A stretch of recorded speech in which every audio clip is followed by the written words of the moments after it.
Question arises here, why the lattice parameters are important? It is because it is used to determine the shape and size of the unit cell. Now, moving further, we are going to discuss the Wenger site cell. That is, this cell can also be constructed using the following procedure. We all are already learned about the primitive cell.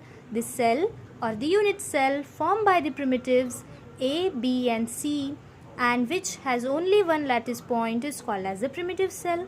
Connect the given lattice points to all the nearby lattice points. These are the lattice points 1, 2, 3, 4, 5, 6. What do you understand by the lattice point?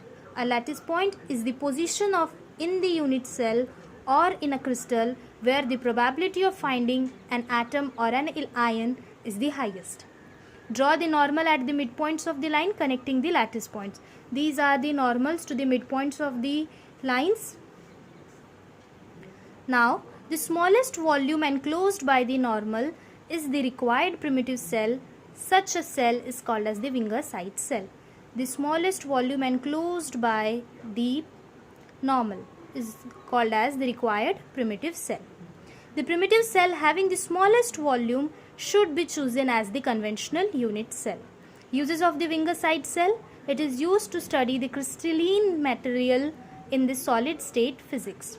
Now, if to determine the volume of a primitive cell having A, B and C as the fundamental translation, vector or crystallographic axis are given by, or in the other word, if we want to determine the volume of the primitive cell, just simply applying this formula, that is V is equals to magnitude of vector A dot vector B cross vector C. Now, moving ahead, we are going to start our next topic, symmetry rotational symmetry. That is, the operation by which crystal and its environment remains invariant is called as the symmetry operation. Here the new term arises, that is invariant. What do you mean by the invariant? Invariant, it is a property of a system which remains unchanged under some transformation. Thus, the operation by which crystal and its environment remains invariant or unchanged is called as the symmetry operation. There are two types of symmetry operation. First is the point group symmetry and second is the space group symmetry. Point group symmetry, a symmetry operation made about a point or a line is called as the point group symmetry. And the space group symmetry, the symmetry operation made by the translation is called as the space group symmetry.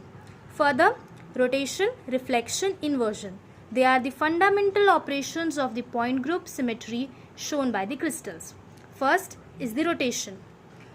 When a crystal lattice is rotated about an axis by a certain angle phi and the lattice appears to be identical to the lattice before its rotation, then the lattice is said to have the rotation symmetry. Thus, the angle of rotation is given by phi is equals to 2 pi upon n, where n is equals to 1, 2, 3 up to infinity. And n is called the multiplicity of the axis of rotation. Then, second one is the reflection. A lattice is said to have a reflection symmetry about a plane if it is left unchanged in every way after being reflected in the plane. Then that is called as the reflection. Just such third one is the inversion.